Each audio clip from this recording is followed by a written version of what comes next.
in a sandcastle down by the sea. Madison Magic. She loves adventure and being free. Madison Magic. Ed the seagull is a wonderful cook. Nanny Ellie loves a good storybook. Madison Magic.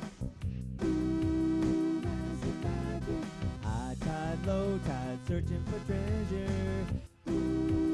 Madison Magic. Swimming or surfing is such a pleasure. Madison Magic. Nay and yay, live next door. Exploring is great, but be back by 4. Madison Magic. Madison Magic. Emily, it's time for bed. So I thought tonight I'd read you a special bedtime story. It's a story about Madison Magic. Do you remember we talked about Madison Magic and her friends? Well, once upon a time, there was a little girl who lived by the sea, and she lived in a sand castle. It was made all out of sand, and there were big umbrellas on top of the sand castle in case it rained.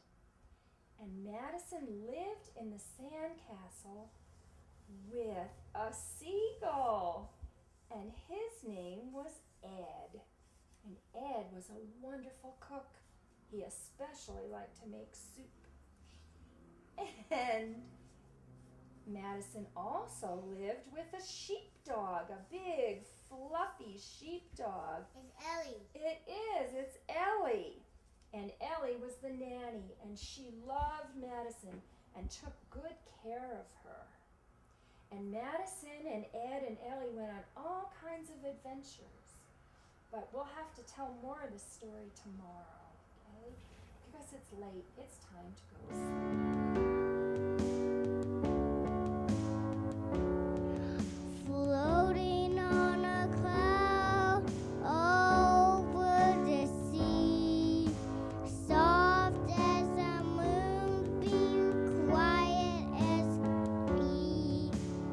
Down by the sea, oh, down by the sea, floating on a cloud, my baby and me. Good night, baby. Sweet dreams.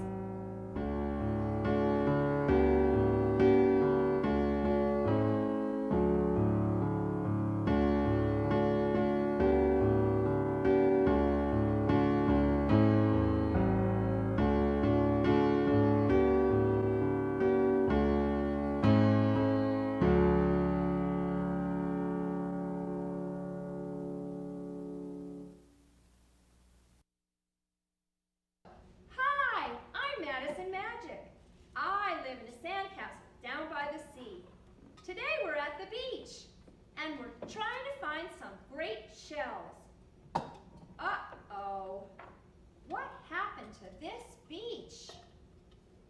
Hi, Emily. Hi, Eve. Hi, May. Hi. What happened to our beach? It got dirty and messed up. It did. It's a very sad beach. Well, we're gonna go clean it up. I think we might have to.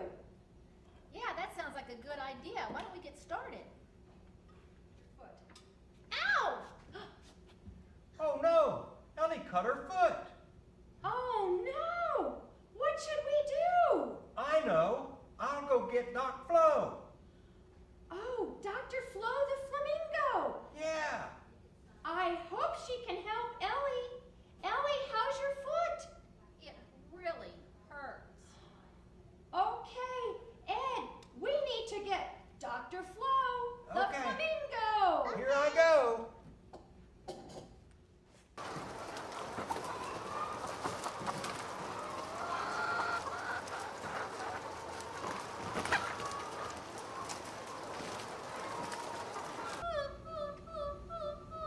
Emily, can you help me bandage Ellie's paw? Yeah.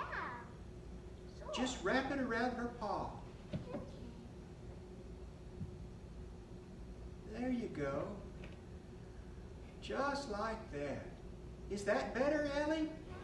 Yes, it's much better. Thank you very much. That's great. Thank you, Emily. Wow, we have a sad beach, but we're going to make it a happy beach. We are going to pick up all of this trash. We don't want anyone else to get a bad cut from trash on the beach like my Ellie did. Okay, girls, let's pick up the trash. Come Well, on. come on, everyone, pick up the trash. We can do it. Start this. All of it. All the trash. Do you see trash, Eve, on the beach? Can you pick it up? Great job. Great job, guys. Come on. Great job. You're supposed to pick up the trash.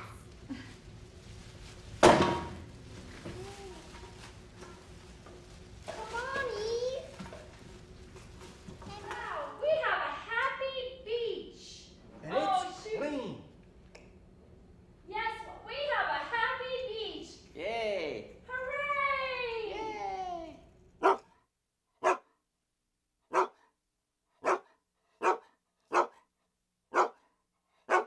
Wow, today was a great day. I'm so glad that we were able to make the sad beach a happy beach. All that trash. Oh, and Ellie, is your foot better now? Yeah, it's a lot better. Thanks. Oh, I'm so glad that Dr. Flo came to help. And we were such good helpers to clean up the beach. Wow, and what a fun barbecue on the beach. Now we have a happy beach. And now it's time for bed.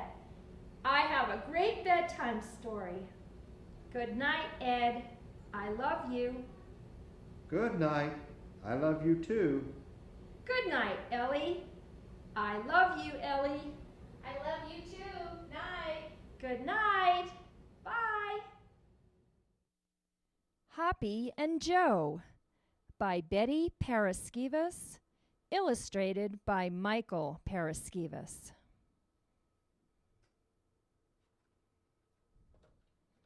Hoppy and Joe.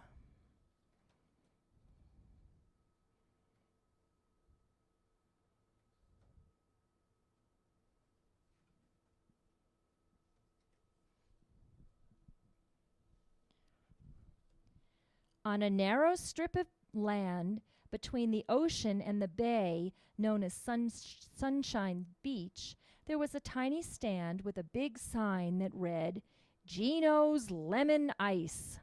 This was Joe's world. Every morning, Joe would watch Gino squeeze the lemons and stack the pleated paper cups.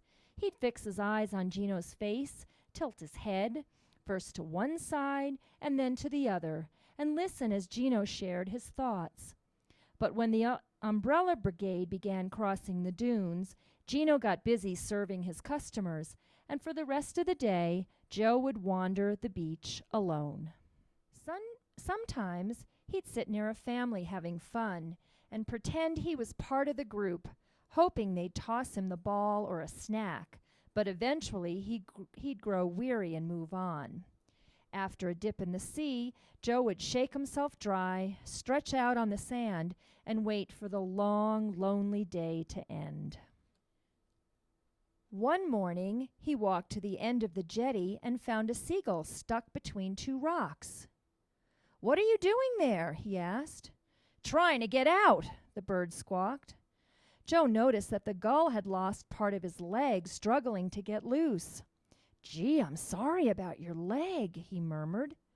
"Just get me out of here while I still have the other one," the gull demanded, turning his head so that Joe couldn't see the tears. But he didn't fool Joe one bit.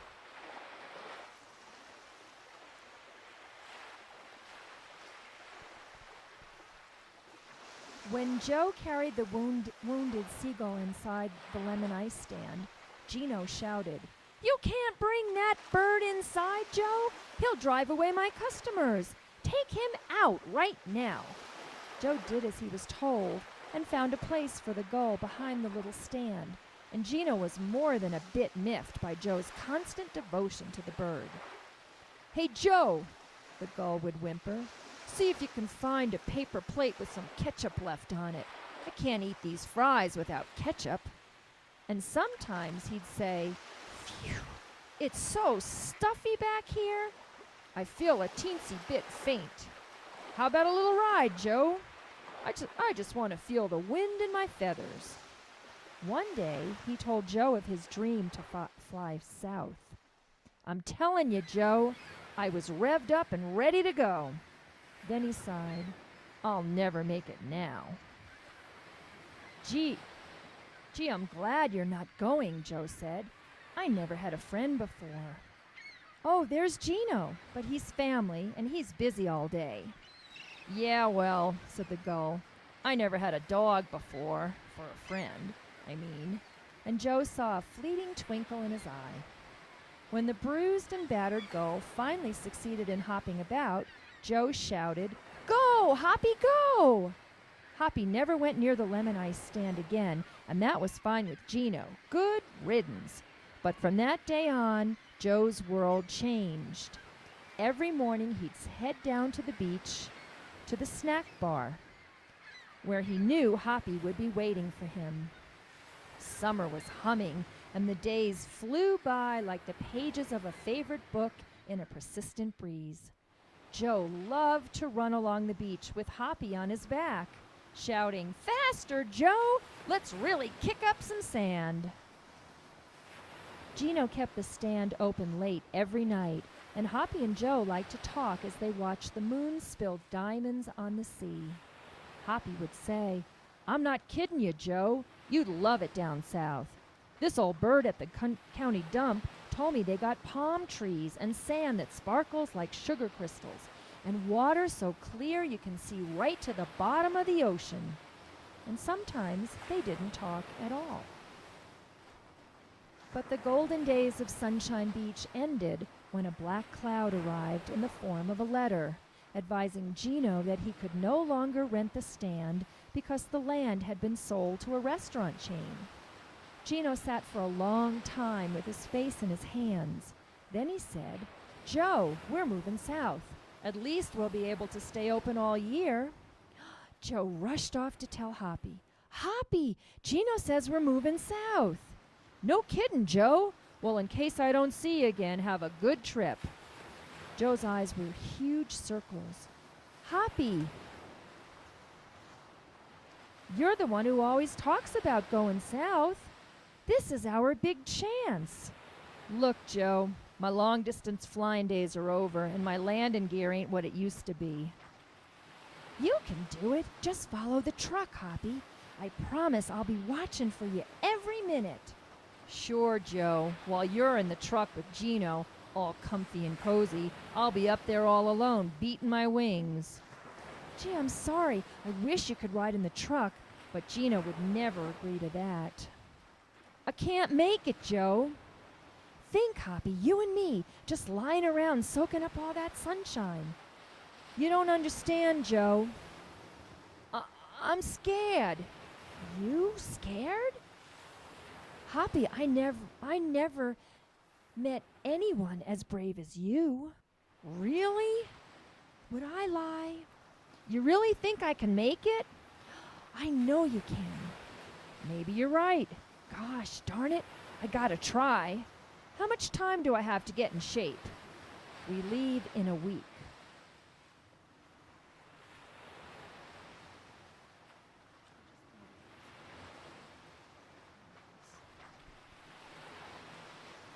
Joe cheered Hoppy on as he trained for the long flight, racing through the sky and making circles around the sun and practicing his landing technique. And then came the big day. They were ready to leave. The old truck was making good time. Gino felt great. He'd made the right decision. It was just the two of them following the sun. He smiled and looked at Joe hanging halfway out the window, his eyes on the sky. They had gone about 400 miles when Gino stopped for gas. Joe raced into the brush. "Hoppy! Psst! Hoppy, where are you? I'm over here, Joe. Gee, Hoppy, you don't look so good. My wing is giving me trouble. I don't want to leave you like this. I'll be okay. Better not keep Gino waiting. Hoppy saw the truck moving below him. There was good old Joe hanging out the window. Hey, Joe! I'm up here, Joe! A blast of wind hit him head on, and a sharp pain surged through his wing. He was losing altitude, tumbling closer and closer to the ground. He managed to level off just in time. His whole body was weary with pain as he struggled to climb higher in the lonely sky. And Hoppy knew he wasn't going to make it. Once again, Gino pulled in for gas. He scratched his head as Joe disappeared into the woods. Crazy dog, he mumbled. Joe kept his nose to the ground until he found Hoppy. Gee, Hoppy, you really look awful. Listen, Joe, I feel like a handful of loose feathers in a big paper bag. I'm all quivery and I need something to eat. You're going to have to trust me, Joe said. Get on my back. Hoppy, too weary to argue, did as he was told. Gino was dumbstruck when he saw Joe approaching the truck. He thought he'd seen the last of that gull. You crazy bird, get away! He began flapping his arms. Hoppy hung on. Joe, I'm not letting that bird in the truck. Now get in. Joe didn't flick so much as a whisker. He wasn't going to leave his only friend behind. Gino was baffled. Joe had never disobeyed him before. Get in the truck, he shouted, and he lifted the gull from Joe's back. Joe planted his backside firmly on the road and stared at Gino. There was something in his eyes that made Gino stop. Hoppy's frail little frame trembled in his grasp. This poor little guy was Joe's friend, and he'd had more than his share of hard luck. Gino cleared his throat and whispered, It's okay, you're just tired. And no wonder. 800 miles, and all on your own? I guess we can make room for Joe's best friend. One of Hoppy's tears escaped and splashed onto Gino's hand. We'll have to get you something to eat. Oh, and I guess you should have a name. We'll call you Hoppy. The old truck rolled along as Hoppy listened to Gino talk about his plans for the future. Those French fries really hit the spot. Joe was asleep beside him. Friends didn't come any better than good old Joe, and as they continued south along the highway, Hoppy was sure of one thing.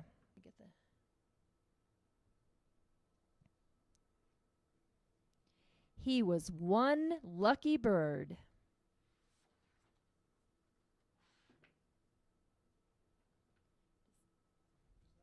Yeah, just those two. The end.